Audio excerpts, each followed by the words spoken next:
The impact was harder than anticipated.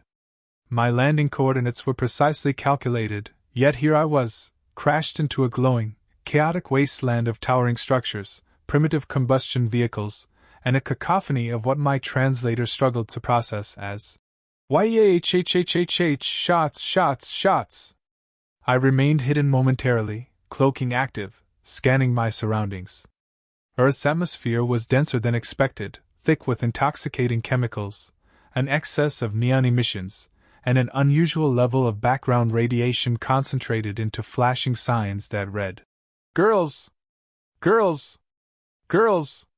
The species I observed were strange, bipedal, underdeveloped cranial structures, their skin varying in pigmentation, and their clothing choices bizarrely inefficient.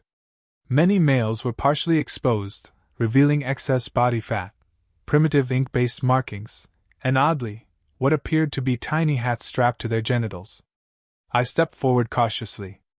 My landing pod had integrated my attire into something culturally appropriate, a shimmering bodysuit that adapted to local aesthetics.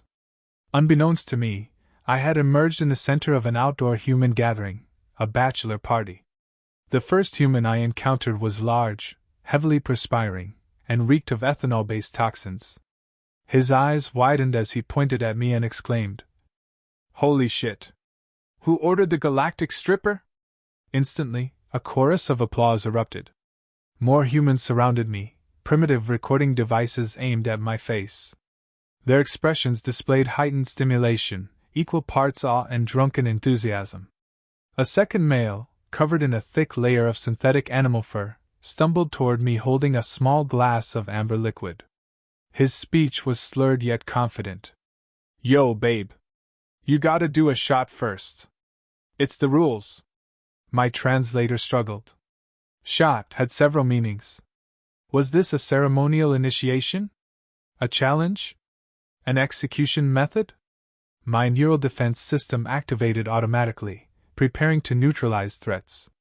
But before I could engage, the man forcefully handed me the container. The smell was pungent, like fermented plant matter mixed with gasoline. I observed his facial expression, expectant, eager. This was not a death ritual. I recalibrated. Earth's customs were clearly erratic. Perhaps ingesting toxins was a method of establishing social bonds? A test of biological endurance? I cautiously took the container and lifted it. The crowd roared in approval. I hesitated, scanning the chemical properties. Dangerous. Potentially lethal to my kind. Yet, this was an opportunity for deeper study. I tilted the glass, allowing a fraction of the liquid to touch my tongue. The effect was immediate, intense burning, a surge of fire through my neural pathways. My vision blurred momentarily. A biological weapon, surely. Yet the humans consumed it willingly, some in excess. "Oh shit! She took it like a champ!" The leader, a man in an inflated dinosaur costume, thumped me on the back. I resisted the urge to dislocate his arm. Their physical contact customs were unnecessarily aggressive. Before I could analyze further, another command came. Now you gotta dance." This confused me. Dance? A strategic evasion technique? A battle display? I accessed my neural archives. Dance, historically, had variations, some were ritualistic, others designed for mating displays. Based on human behavior, this was clearly a mating demonstration. The crowd parted, forming a ring. The leader clapped his hands. A rhythmic, bass-heavy vibration filled the air. The humans chanted in unison. "Take it off! Take it off!" I froze. Take what off? My protective biosuit? Were they demanding I expose my exoskeletal structure as proof of dominance? This was a warrior challenge, then. I calculated my response. Humans were primitive but seemed intelligent in their own self-destructive way. If their societal structure revolved around mating exhibitions, I needed to comply to avoid hostility. I activated my adaptive movement processors, adjusting to the rhythmic pulses. My body responded with zero-gravity acrobatics, synchronized maneuvers no human could replicate. I twisted midair, performed a triple-axis kinetic roll, and landed effortlessly. The reaction was explosive. Holy shit, she's a pro! Money, small, worthless rectangular slips, rained down upon me. Were they offering tribute? Currency? Was this the human equivalent of a military commendation? Before I could collect data, one of the men approached. He was different. Less intoxicated than the others, though his coordination was lacking. His jawline symmetry was statistically above average for his species, and he radiated unearned confidence. Hey gorgeous, you new around here? His speech patterns were slower, words slightly slurred. A human in a state of reduced cognitive function. Yet, despite his apparent mental deficiencies, he exhibited no fear standing before an unknown alien entity. Fascinating. You must be out of this world.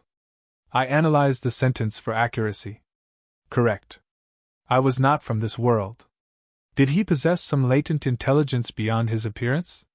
You want to get out of here? Strange. We were already outside. Did he intend to take me to another location for examination? Perhaps he was a ranking official offering political asylum. I recalculated my approach. If this oddly confident yet biologically impaired male was offering further insight into human society, I would need to follow.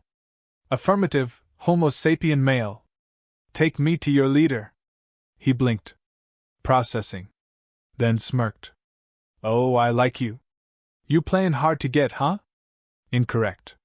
I was not difficult to capture, unless the captor was unprepared for a high-speed pursuit across intergalactic terrain.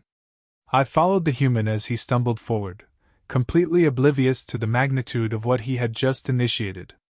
My first contact with Homo sapiens was proving far more terrifying and thrilling than anticipated. And if my calculations were correct, things were only about to get worse. The human male led me into a structure filled with even more chaos, flashing lights, pounding rhythmic noise, and a distinct lack of air circulation.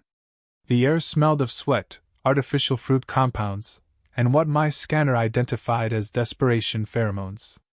A large banner overhead displayed crude images of partially exposed human females with the phrase, "Girls! Girls! Girls!" My translator struggled with repetition. Were these cloning facilities? A declaration of species abundance? The implications were concerning. The moment we entered, another male in a cheap suit approached, grinning widely. His teeth were unnaturally white, likely a form of intimidation. His voice was exaggeratedly loud. Chad, my man! You bringing in some intergalactic talent? Damn, she looks exotic. I remained silent, observing. The human named Chad, my chosen research subject, wrapped an arm around my waist with zero regard for my personal gravity field and grinned. Yeah, bro, she's a little shy, but I think she's ready to perform. Perform. My data logs flagged this as a task-based social expectation. If I failed, I risked being exposed as an outsider. I calculated potential acceptable actions. Another human, a female, significantly underdressed by practical standards, walked by and leaned in. First time? Don't worry, honey. Just smile, let them throw the cash, and give them a little tease. Tease? My database flagged 3 possible definitions. To provoke into battle. To deny access to sustenance. To engage in deceptive tactics for social advantage. All viable in a first contact scenario. I turned to Chad. Is this a test? He blinked, chuckled. Oh, you have no idea. The next thing I knew, I was standing on an elevated platform under bright, pulsing lights. A circular metal structure extended above me. The music changed, thumping beats vibrating through my ribcage. The humans gathered below, eyes fixated, mouths open. I was at the center of a primitive tribal gathering. Chad slapped a handful of paper slips onto the stage. Show us what you got, Space Girl. I assessed the situation. This was a display of dominance. The females I observed executed rhythmic hip oscillations and complex limb contortions, which the males responded to with loud hoots and primitive vocalizations. It was a battle for hierarchy. I activated my motion assist field and initiated a zero-gravity aerial maneuver, a flawless mid-air somersault. The audience exploded in cheers. More paper slips rained down. A male threw a golden token at my feet. My scans detected high-value metal content. Were they offering tributes of rare minerals? I bent down to retrieve the token of appreciation, only for the crowd to react with increased vocal stimulation. Chad nearly spilled his drink from excitement. Damn, she really knows how to work it! The human female from earlier leaned in. Oh honey, that move? That's gonna make you rich. I paused, processing. Wealth was determined by this ritual? A tribal economy based on movement performance? Fascinating. A bald human with a clipboard approached, squinting at me. Yo, I don't remember hiring you. You got a license to perform here? License. The term had multiple meanings, but I assumed this was a verification challenge. If I failed, they may demand my immediate ejection from the premises, possibly the planet. I straightened my posture. I require no license. My abilities are superior. You have seen the tribute offerings. Clearly, I am your highest-ranked performer. He stared. Then he nodded slowly. Damn right, girl. You're a natural. Chad grabbed another drink, beaming. Bro, she's killing it. We gotta get her on the main stage. Main stage. A higher level of social hierarchy. Before I could respond, another complication arose. A male in a suit with an earpiece and a reinforced jawline. His posture suggested an enforcer role. Sir, we have an issue with your guest. I immediately activated subtle threat assessment protocols. Chad burped. Huh? Nah, she's cool, man. She's with me. The enforcer squinted at me. My biological camouflage held, but my body temperature registered as non-human. She doesn't have an ID. We're gonna need to escort her out. Exile? So soon? I had just begun studying the complexities of this ritual economy. Chad exhaled dramatically. Dude, come on. She's just having fun. The enforcer remained firm. We need proof she's legal. Legal. The word had over 15 definitions, most relating to governmental permission or age verification. I calculated my response. I assure you, I have existed far beyond the legal requirement of your species. The enforcer narrowed his eyes. How old are you, exactly? A problematic question. If I answered with my true planetary cycles, I would be labeled a genetic anomaly. If I fabricated an answer, I risked inconsistency in later questioning. Chad hiccuped and interrupted the interrogation with a bold declaration. Look, man, she's with me, all right? You know me. I come here all the time. The enforcer groaned, clearly uninterested in further engagement. Fine. But keep an eye on her. We're watching. As he walked away, I turned to Chad. You just altered the course of my fate with mere words. He grinned, finishing his drink. Yeah, that's called bullshitting, babe. Welcome to Vegas. This species had an undeniable talent for verbal deception and social manipulation. And I had just barely survived my first interrogation. The night wasn't over yet. The human social structures were built on unpredictability, intoxication, and deception. I had witnessed the exchange of their currency slips, their enthusiastic approval of physical movement rituals, and their casual dismissal of laws when inconvenient. The more I observed, the more I questioned whether these creatures were a primitive failure or a cunning anomaly in the universal order. Chad, my chosen research subject, stumbled forward with unwavering confidence, despite clear signs of biological impairment. His bipedal coordination had deteriorated, yet he still attempted to guide me toward another unknown destination. All right, babe, you're crushing it, but let's hit the VIP section. You're a star now. VIP. A ranking system? A new tribal sector? Before I could inquire, a loud commotion erupted behind us. My auditory receptors detected an approaching security force. Their language was urgent. Yo, who let her up there? She's not on payroll. A second voice. She's unregistered, get her out now. They had identified me as an anomaly. Immediate action was required. My cloaking device was still recalibrating from the intense electromagnetic interference of this environment. My only remaining option was escape through deceptive human tactics. I turned to Chad. This situation has escalated. We must vacate. He blinked, swaying slightly. Huh! The security forces advanced. Chad's inebriated reflexes activated, which, to my surprise, were faster than expected. He grabbed my wrist. Shit, run! I was fully capable of neutralizing threats through force, but I observed that humans avoided confrontation unless necessary. They relied on verbal misdirection, feigned ignorance, or rapid retreat. Fascinating. I calculated the most effective trajectory through the crowd and increased velocity output by 20%. Chad, despite his lack of enhanced movement capabilities, somehow kept up with me, dodging obstacles in what appeared to be instinctive parkour movements. We burst through a series of doors, each one leading into progressively stranger human environments, a dim corridor lined with framed portraits of human females in suggestive poses, a red velvet furnished chamber where two humans were exchanging currency for unknown services, and finally, an exit that led us into a massive outdoor strip filled with more intoxicated individuals and large glowing advertisements. Las Vegas was a labyrinth of controlled chaos. I scanned for nearest vehicular transport options, but Chad, ever unpredictable, made a spontaneous decision. Cab! Yo, cab! A ground vehicle screeched to a halt beside us. The driver, an older human male, sighed deeply. You drunk idiots better not throw up in my car. Chad shoved currency slips at him. Airport. Now.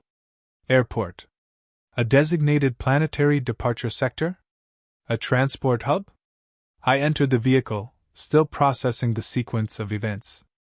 The vehicle's internal sanitation levels were concerning, and its olfactory output was aggressive, a mix of cigar smoke, regret, and a substance labeled as pine fresh. The driver eyed me through the mirror. You one of them cosplayers or something? I calculated my response. I am an off-world visitor conducting research on human social structures. He grunted. Yeah, figured. You got the look. Seen a few of y'all during Comic-Con. Comic-Con. A planetary assembly for off-world entities? I made a note to investigate. Meanwhile, Chad had leaned his head back, exhaling dramatically. Dude! That was insane. He laughed, seemingly amused by our near capture. I mean, you're like some kind of ninja gymnast alien goddess. I knew strippers were flexible, but damn! I processed the statement carefully. I am not a stripper. My anatomical flexibility is a result of superior genetic composition and gravitational adaptability. He snorted, amused. Yeah? Sure thing, Space Babe. Hey, we should totally go to Miami next. You ever partied on a yacht? Miami. Yacht. Unknown variables, but likely additional human ritualistic gathering locations. Before I could inquire, my scanner detected a new development. The security forces had initiated pursuit protocols. 2 additional ground vehicles were closing in from behind. My presence on Earth was now officially compromised.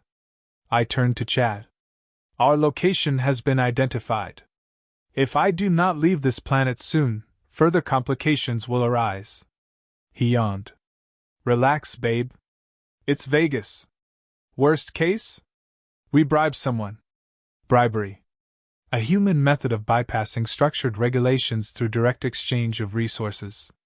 This species had completely redefined economic and legal principles.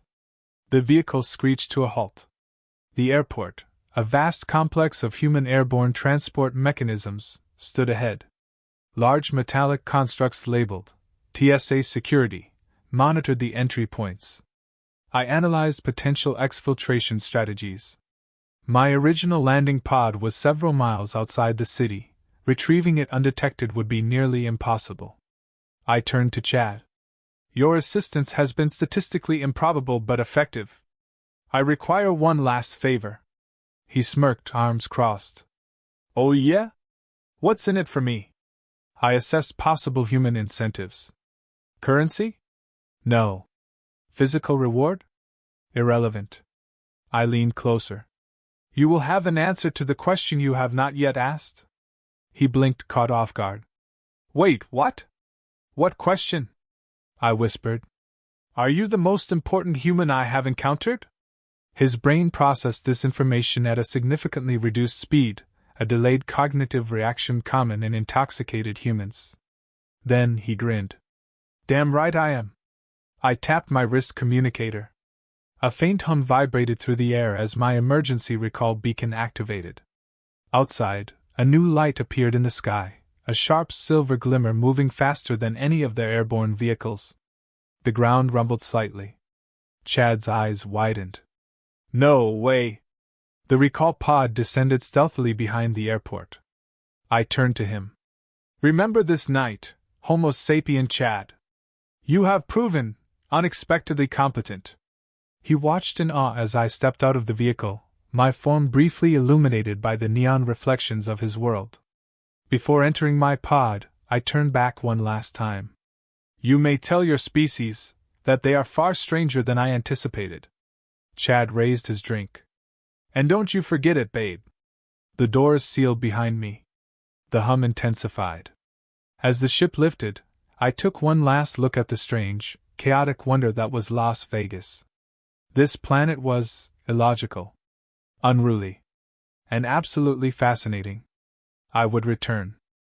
I woke up to the soft hum of my pod systems powering down, indicating my return to the Centauri ship orbiting just outside Earth's atmosphere.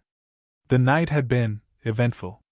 The residual effects of the human toxins I had ingested still lingered in my bloodstream, a dull headache pulsing through my temples. For a species that claimed to be advanced, I found it strange that they sought so much pleasure in poisoning themselves for fun. Yet, despite their dangerous indulgence, I could not deny one thing: humans were resilient, creative, and somehow unbreakable. My internal systems ran a full diagnostic, ensuring that my emergency recall pod had returned me safely, and the recalibration of my cloaking systems was complete.